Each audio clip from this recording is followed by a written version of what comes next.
You know, the best hot rods always have a lot of clever metalwork and a big V8, and who doesn't love those intake trumpets? But how many of them handle like sports cars? Wait, don't answer that.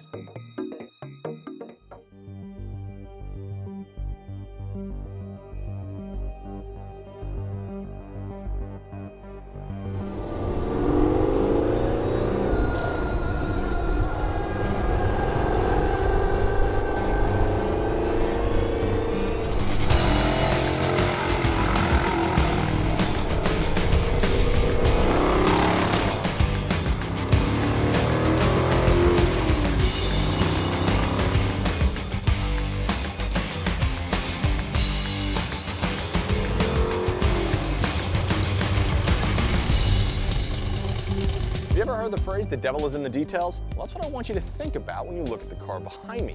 This is a replica of a 1933 Ford Roadster. Now that's a car that's over 80 years old, and it happens to be one of the most influential automotive designs ever. This particular 33 started out as a Factory 5 replica, which isn't a bad thing considering they've gotten their chassis and suspension pretty dialed in over the years. Greg, the owner, wasn't very happy with the car as it was, so he took it over to Chris Miranda at West Coast Autocraft to have Chris put his own personal spin on it. My wife Pamela and I went to Las Vegas for a week, and we actually wandered into a steampunk festival, and we wandered in there, and I was really drawn into the mechanized stuff. I'm like, that's really cool. Well, then my wheels started spinning when I got back to the shop, and like all of a sudden kind of came together. I said, we could totally do like a steampunk theme out of this car, and that's when it all just kind of, you know, there's always a moment of clarity, you know, in designing everything, where all of a sudden everything comes together and makes sense. So let's get one thing out of the way right from the beginning. Not all builders are created equal. There are some guys who build cars out of a catalog. Other guys call themselves builders, but they're not. They're more of assemblers. And then you've got the real craftsmen, the guys that really take stuff down to the metal, make it out of metal, and then put it back together at their own creation. That's what we're driving today.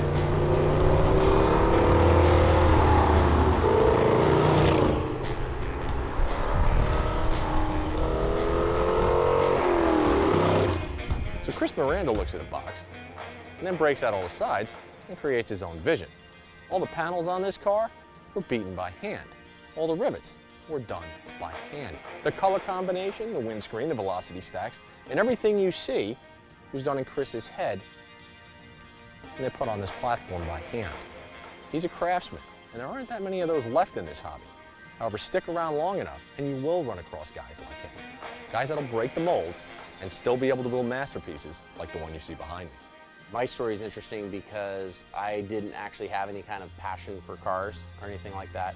I just wandered into a shop as a kid of a guy who restored vintage Ferraris. And then right in between 14 and 15 years old, my parents actually split up.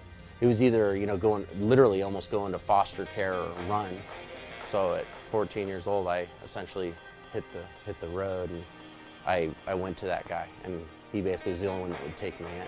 The funny thing was when I got into it, I didn't necessarily want to do it. It was just the opportunity I had. Like I tell people, I could have wandered into a cabinet shop and we'd be sitting here talking about cabinets, you know, or furniture.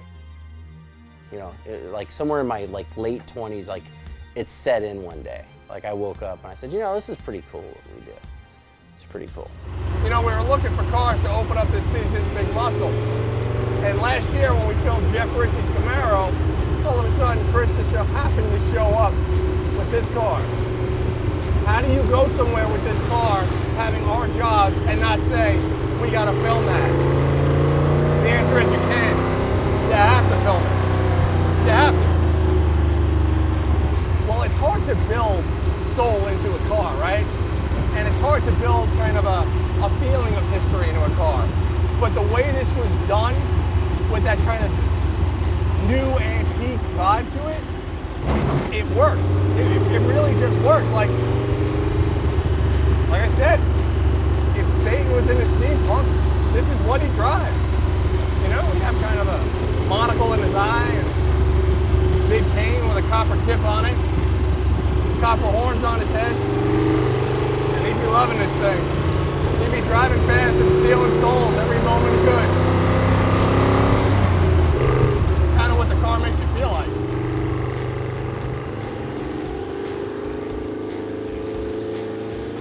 Well, I called the owner, I called Greg, and I said, hey, have you ever heard of Steampunk? He goes, are you kidding? My wife and I go to all the Steampunk festivals and everything. I was like, perfect. I said, I want to build a Steampunk car. And he's like, that's crazy, go for it. So he cut me loose, which was great. At the end, he was saying, I want it all black. I want to do everything black, just black on black on black, and I want to get rid of the headlights and shave everything down. And after talking to him for about 10 minutes, I said, dude, you can go buy the car you're talking about. They call it a Prowler. That's really what you want is a Prowler.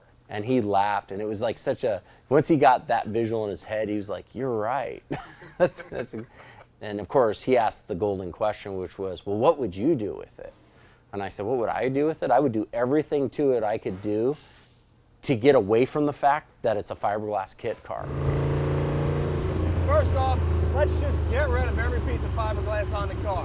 Take it off, throw it in the garbage, don't need it. You know what? I'm Chris Miranda. I'm going to build everything out of aluminum. I'm going to build the hood out of aluminum. I'm going to build the fenders out of aluminum. I'm going to build the body out of aluminum. Why? Because that's what I learned to do. That's how I was trained. As it developed, it was like all the aluminum, and then I started bringing in all the other elements of different types of metals, and that's when we got into the copper and the brass and that sort of thing. And I remember at one point, as all the aluminum work was coming together, I had special copper rivets made by an aircraft company, and we were going crazy. And I kept saying the one thing the car needs is a focal piece, and that's where I came up with the idea for the gauge. And I said, if we design the dash where it had that, we put a gauge in the center and then shape the dash around the gauge.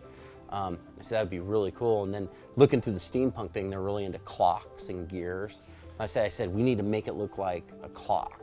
And so I was sitting at breakfast with my wife, Pamela, who's actually a really good artist. And I said, I want it to look like a clock with exposed gears, and I want to put all the gauges inside the gauge. And she drew that at breakfast. And all these gauges work, which is even better. That just cool as hell. Now, you look around this shop, you see all the metalworking equipment. You see the air hammers, you see the jigs, you see everything that it takes to build a car like this. What you don't see is the time. The cool thing about metalwork is there's no right way or wrong way.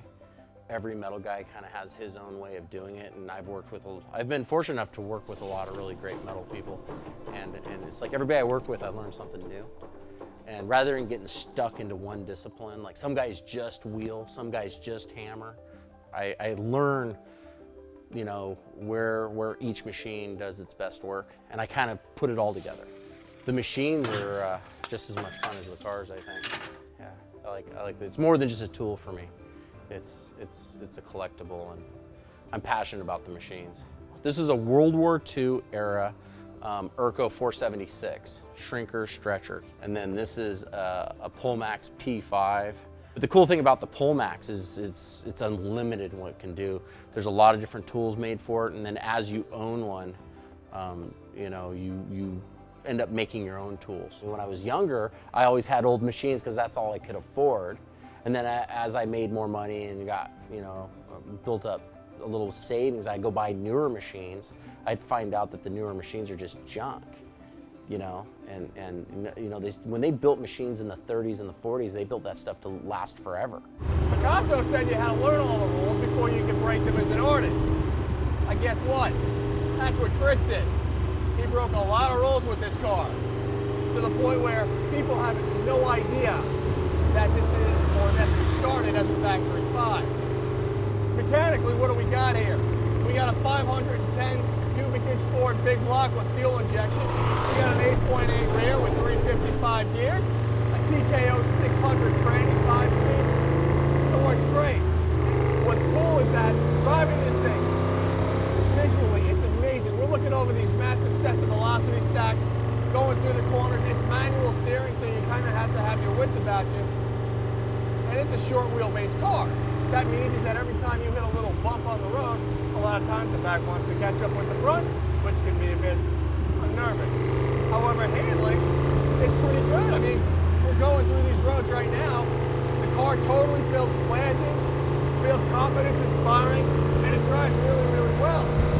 And the Factory 5 chassis, I mean, the whole concept behind that car is great. It's just not really what I'm into.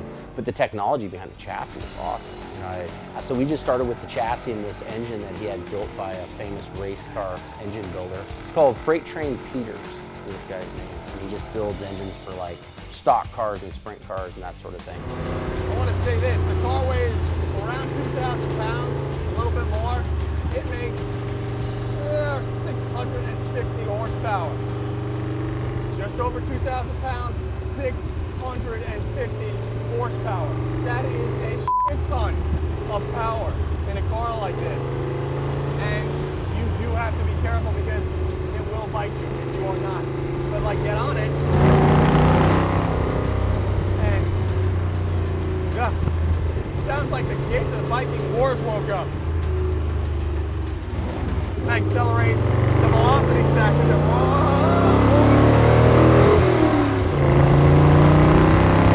listen to that! Listen to that! Oh, that's so good. That's so good. It's fun because what I do for a living is I get to build my cars with other people's money at the end of the day. And that's the ultimate dream. Is, you know, because even when I finish a car, if it's a car that I designed from the rockers all the way up, you know, and get to build it, like I tell the client, I say, all right, now be careful with my car. You get to take care of it, you paid for it, but it's still mine, it's my art. You know, every little thing from the copper shifter, to the copper rivets, to the wheels, to the little door bezels, to the, hammered out aluminum and the door panels, everything is a one-off on this car. Everything. I mean, it's a work of art. Because at the end of the day, it's hard, and anybody that's in this business, and if they see this video and hear me say this, they'll all relate to it. It's hard to make money doing this. You're never gonna get rich. And I find gratification totally other places, because it's not gonna be monetarily.